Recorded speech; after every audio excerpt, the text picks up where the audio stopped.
গ্রামের বকাটে ছেলেদের হাত থেকে কুসুমকে রক্ষা করতে গিয়ে এবার রীতিমতো গুলিবিদ্ধ হলো বকাটে ছেলেদের হাতে আয়ুষ। এবং ধরো ভিডিওটা লাইক দিয়ে দেখতে থাকুন। যেই মুহূর্তে কিনা এক পর্যায়ে কুসুমকে জোর করে সেই বকাটে ছেলেরা বাড়ি থেকে তুলে নিয়েছে, ঠিক তার পর মুহূর্তে কুসুমের ঠাম্মি যখন কিনা চিৎকার চেঁচামেচি করতে করতে এক পর্যায়ে কান্নায় ভেঙে পড়ে এবং ভ্যাবলা যখন কিনা বলতে থাকে যে ঠাম্মি আপনি একদম কাঁদবেন না, আমরা যেখানে এখানে আছি সেখানে আপনার ভয় কিসের বলুন তো, আমার ভাইদা এবং আমরা নিশ্চয়ই কুসুমকে আমাদের মাঝে ফিরিয়ে আনবো এবং এই বকাটে ছেলেদের কোনো সাহসী হবে না কুসুমের গায়ে একটা আঁচও দেওয়ার, আমরা এক্ষুনি যাচ্ছি কুসুমকে নিয়ে আসতে। ঠিক সেই সময় যখন কিনা এক পর্যায়ে আয়ুষ নিজের উপর দিয়ে সমস্ত কন্ট্রোল হারিয়ে যখন কিনা সেই বকাটে ছেলেদের সঙ্গে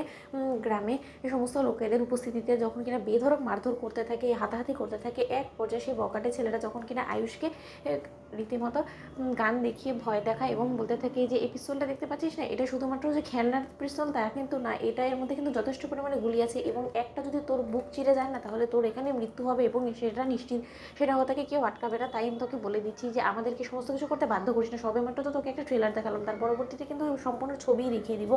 আমরা যেটা করছি আমাদেরকে করতে দিয়ে, আমাদের গায়ের মেয়েকে আমরা বিয়ে করব, ওর সঙ্গে পষ্টি নষ্টি করবো, ওরকে আমরা ব্যবহার করব না কি করব, অসভ্যতাম করবো না কি, সে সমস্ত কিছু কৈফিয়ত দিতে কিন্তু আমরা তোকে বাধ্য না। তুই সামান্য একটা রাজমিস্ত্রি ছাড়া কোনো কিছু না, সেখানে কিনা তোর এত বড় আসপর্দা হয় কী করে এবং তুই ও বাড়িতে থাকছিস কী করে বলতো, তোকে সেই বাড়িতে থাকার জায়গায় বা কী করে দিল বলতো, আমাদের গায়ের মেয়ের সঙ্গে তোরা তো কিসের ফষ্টি নষ্টি বলতো, যে তুই ও বাড়িতে একদম আস্তানা গেড়ে বসেছিস। এবং এইবার কুসুমের এত সহজে ছাড় হবে না এবং শঙ্করের মেয়ে এই কুসুমের বিচার হবে এবং সেটা আমাদের পঞ্চায়েতই করবে, কিন্তু তার আগে কুসুমকে যে আমার হতে হবে, আমাকে যে বিনোদন দিতে হবে। ঠিক সেই সময় এক পর্যায়ে আয়ুষ যখন কিনা তার উপরে ক্ষিপ্ত হয়ে সেই বকাটে ছেলের উপরে তেড়ে যায়, ঠিক সেই সময় সেই বকাটে ছেলে এক পর্যায়ে হাতাহাতি করতে গিয়ে আয়ুষকে লক্ষ্য করে যখন কিনা গুলি ছোড়ে, ঠিক সেই সময় সেখানে আয়ুষের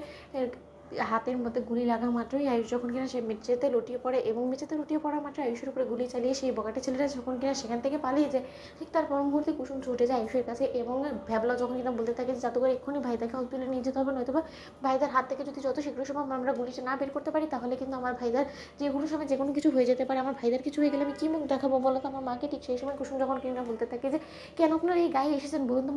আপনারা কি ইচ্ছাকৃতভাবে মৃত্যুকে আপনাদের সামনে নিয়ে আসতে চান বলুন তো, কেন আপনারা এরকম করে আমাকে অগ্নি পরীক্ষা দেওয়াচ্ছেন আমাকে দিয়ে বলুন তো, আমার যা হয় হোক, কিন্তু তাই বলে আমার জন্য আপনাদের কোনো বিপদ আপদ হোক সেটা আমি কোনো মতেই চাই না। এবার ছোটো সাহেব আপনার গায়ে যে গুলি লেগেছে এবার আপনি কী করবেন বলুন তো। ঠিক সেই সময় কুসুম যখন কিনা বলতে থাকে যে না না ভাবলাম আমাদের এক্ষুনি